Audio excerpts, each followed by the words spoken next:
मेरे प्रिय छात्रों, बीकॉम प्रथम वर्ष बीए प्रथम वर्ष के प्रथम सत्र के कक्षा में आप सभी को मनपूर्वक स्वागत करते हुए आपके पाठ्यक्रम के लिए चयनित चौथा गद्य है दिल्ली में एक मऊ था। इस कहानी के कहानीकार हैं कमलेश्वर जी ने। हमने बीती कक्षा में देखा किस प्रकार जैसे कमलेश्वर जी ने दिल्ली में कोहरा छाया हुआ है, सुबह का 9 बजे का नज़ारा है, जैसे इर्द गिर्द मोहल्ले की केवल लोगों की बोलने की आवाज़, काम करने की आवाज़ की ध्वनि मात्र सुनाई देती है। बसेस दौड़ने लगती हैं, मोटर्स, रिक्शाएं, और उस वक्त उन्होंने दिल्ली के किस प्रकार जैसे सड़कों पर छाया हुआ धुआं और कोहरा में मच्छी हुई यानी दौड़ती हुई जिंदगियां पटरी पर दौड़ती हैं गाड़ियों के बारे में नज़ारा उन्होंने हमारे सामने व्यक्त किया।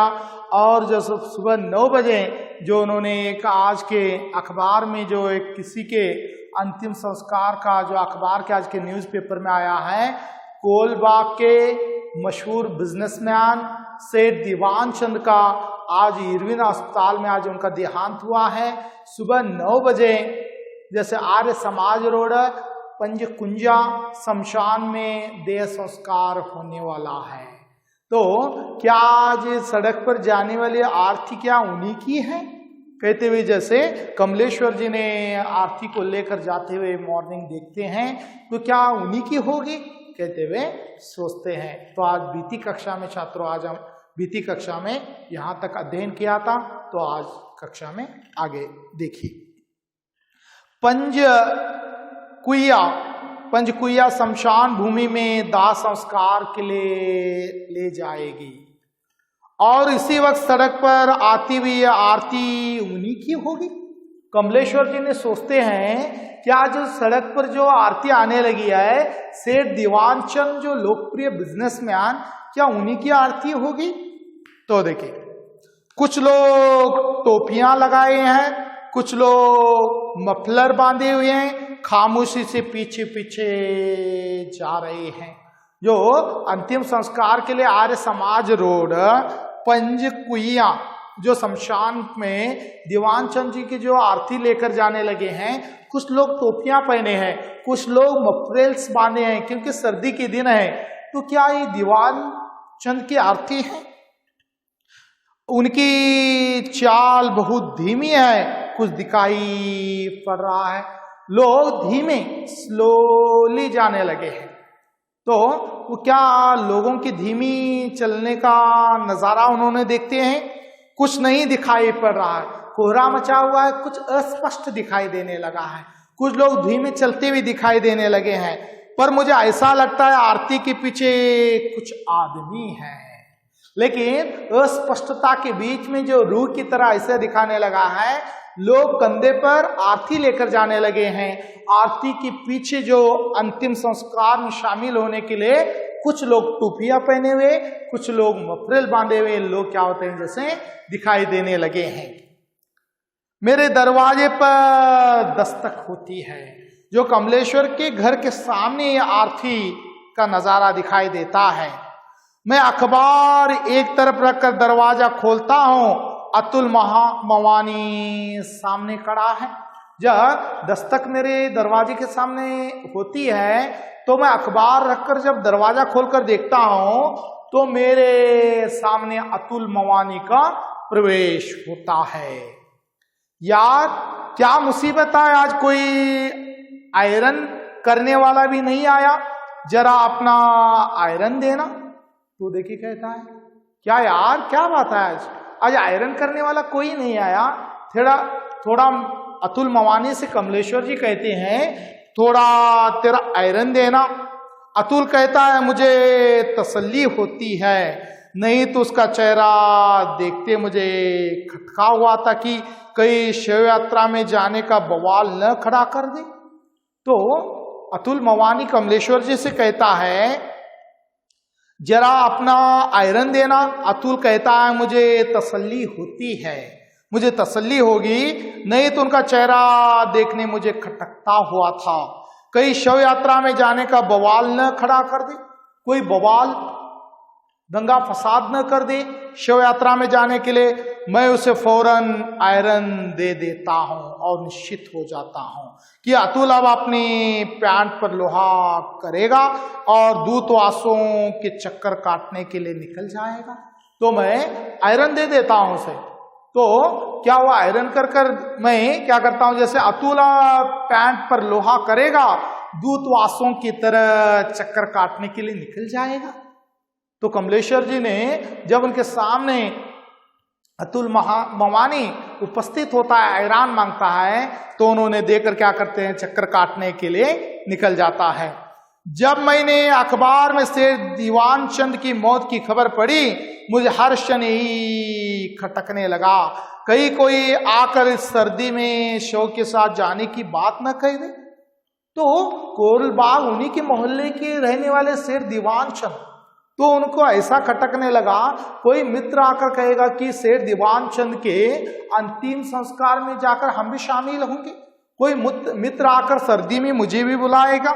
मुझे हर क्षण खटकने लगा, कोई आकर इस सर्दी में शव के साथ जाने के लिए न कह दे। बिल्डिंग के सभी लोग उनसे परिचित थे, सभी शरीफ दुनियादार आदमी थे। उन्हीं के कोरलबाग के जो मोहल्ले के वो शरीफ इंसान था शेर दीवान चंद। तो उनके अंतिम दहा में शरीक होने के लिए कोई तो मित्र आकर बुलाएगा मुझे, वो शरीफ इंसान था, सभी शरीफ, सब लोग उनसे परिचित थे। तभी सरदार जी का नौकर जीने से बड़बड़ाता हुआ आया और दरवाजा खोलकर बाहर जाने लगा। तो देखिए सरदार जी उनके मोहल्ले में जो रहते हैं कमलेश्वर जी के, जो सरदार जी का नौकर दरवाजा खोला, बड़बड़ाते हुए नीचे आया। अपने मन को सहारा देने के लिए मैंने उसे पुकारा, ए धर्मा कहां जा रहा है? तो देखिए उन्होंने पूछा, ए धर्मा तुम कहां जा रहे हो? कमलेश्वर जी ने सरदार जी के घर के नौकर को आवाज दी, ए धर्मा कहां जा रहे हो? सरदार जी के लिए मक्खन लेने। तो सरदार जी का नौकर क्या बोलता है, जैसे धर्मा कहां जा रहे हो पूछने से जवाब देता है, मैं सरदार जी को मक्खन लाने जाने लगा हूं। उसने वही से जवाब दिया तो लगे हाथों लपक कर मैंने भी अपने सिगरेट मंगवाने के लिए उसे पैसे थमा दिया। अच्छा तुम मक्खन लाने जा रहे हो मार्केट, ले लो कुछ पैसे, मुझे भी सिगरेट लेकर आओ। कमलेश्वर जी क्या करते हैं, जैसे धर्मा के हाथ में पैसे देते हैं। सरदार जी ने नाश्ते के लिए मक्खन मंगवा रहे हैं, इसका मतलब है वे भी शिव यात्रा में शामिल नहीं हो रहे। कमलेश्वर जी को क्लेरिफाई होता है, क्लैरिटी होता है, स्पष्ट होता है कि नाश्ते के लिए मक्खन मंगवाने लगे अपने नौकर धर्मा के हाथ, तो ये स्पष्ट है कि सरदार जी शव यात्रा में शामिल नहीं हो रहे हैं दीवान चंद के। मुझे कुछ और राहत मिली जब अतुल मवानी और सरदार जी का इरादा शव यात्रा में जाने का नहीं है, तो मेरा केवल कोई सवाल ही नहीं ठहरता। तो अब स्पष्ट हुआ, अतुल मवानी और सरदार जी दोनों भी शव यात्रा में शामिल नहीं हो रहे, तो मेरा जाना भी जरूरी नहीं है। तो उनके मन के अंदर जो खटक रहा था स्पष्ट होता है। इरादा शव यात्रा में इन दोनों का, ये वासवानी परिवार का ही से दीवान चंद के यहाँ जाना आना ज्यादा था। तो देखिए सरदार जी और अतुल मवानी ये दोनों का क्या था, जैसे सेठ दीवान चंद के घर आना जाना, उनका ज्यादा क्लोजनेस, उनका रिश्ता बहुत अच्छा था। तो ये लोग आना जाना था। मेरी तो 4-5 बार मुलाकात भर थी। तो कमलेश्वर बताते हैं सेठ दीवान चंद से मेरी 4-5 बार मुलाकात हुई है, रास्ते में मैं इनसे बात किया हूं। तो ये सरदार जी और अतुल मवानी का रिश्ता तो गहरा है। अगर ये लोग ये शामिल न हो रहे तो मेरा सवाल ही नहीं होता। अतुल मवानी नहीं जा रहा, सरदार जी नहीं जा रहा है दीवान चंद के अंतिम संस्कार में, तो मेरा सवाल क्या उठता है। सामने बारजे पर मुझे मिसेज वासवानी दिखाई पड़ती है। तो सामने उनके मिसेज वासवानी, कमलेश्वर के घर के सामने मिसेज वासवानी दिखाई पड़ती है। उनके खूबसूरत चेहरे पर अजीब सी सफेदी है। मिसेज वासवानी का खूबसूरत चेहरा है, उनके चेहरे पर सफेदी है और होठों पर पिछली शाम की लिपस्टिक हल्की लाली अभी भी मौजूद है। कमलेश्वर जी क्या बताते हैं, जैसे मिसेज वासवानी उन्हें दिखाई देती है, सफेद स्पष्ट चेहरा दिखाई देता है, बीती शाम का रात के उनके होठों पर अभी भी लिपस्टिक की लाली सी चमक दिखाई देती है। गाउन पहने हुए वह निकली, अपना जुड़ा बांध रही है। मिसेज वासवानी क्या कर रही है, जैसे गाउन पहनी हुई बाहर आकर अपना जुड़ा बांध रही है, बाल संवारने लगी है। उनकी आवाज सुनाई पड़ती है, डार्लिंग जरा मुझे पेस्ट देना प्लीज। मिसेज वासवानी की स्पष्ट आवाज सुनाई देती है, डार्लिंग जरा मुझे पेस्ट देना प्लीज। मुझे और राहत मिलती है। तो मिसेज वासवानी मिस्टर वासवानी के पास पेस्ट मांग रही है। इसका अर्थ हुआ कि मिस्टर वासवानी भी दीवान चंद के अंतिम दाह में शामिल नहीं हुए, मिस्टर वासवानी भी मैयत में शामिल नहीं हो रहे। दूर आर्य समाज रोड पर वो आरती बहुत आहिस्ता आहिस्ता बढ़ती जा रही थी।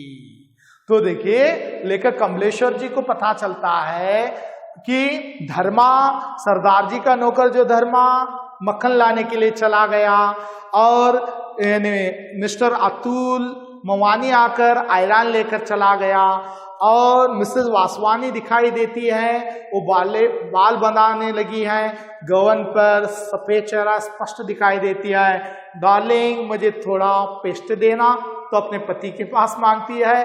तो और कमलेश्वर जी को राहत मिलती है। तो आर्य समाज के रोड में तो कोई भी मोहल्ले वाला उनके से दीवान चंद के अंतिम संस्कार में शामिल होने के लिए नहीं जाने लगा है। तो देखो छात्रों, किस प्रकार जैसे आज के कक्षा में कमलेश्वर जी ने, बीती कक्षा में हमने देखा जो सड़क पर से कोलबाग के मशहूर बिजनेसमैन से दीवान चंद के आरती को लेकर जाने लगे हैं। तो मेरी तो केवल 4-5 बार मुलाकात हुई है। वो सरदार जी और अतुल मवानी उनके साथ गहरा लगाव है, लेकिन ये लोगों ने शामिल नहीं हो रहे उनके अंतिम संस्कार में। तो क्या मेरा शामिल होना जरूरी है? तो कमलेश्वर जी सोचते हैं। तो देखिए, वासवानी परिवार हो, सरदार जी का परिवार हो और अतुल मवाली का परिवार हो, तीनों परिवार वाले तो अंतिम संस्कार में नहीं जाने लगे हैं। आर्य समाज रोड पंचकुंजिया शमशान में आज 9 बजे से दीवान चंद का अंतिम संस्कार के लिए मुकर्रर टाइम किया गया है। तो कोई भी लोग शामिल नहीं हो रहे, तो मेरा जाना भी वहां पर जरूरी नहीं है, कहते अपने मन को दिलासा देते हैं कमलेश्वर जी ने। तो देखो छात्रों, आज हम इस कक्षा में यही रुक जाते हैं और अगली कक्षा में निरंतरात्मक हम आगे बढ़ेंगे। तब तक के लिए मुझे इजाजत दीजिए। आप सभी को भी धन्यवाद।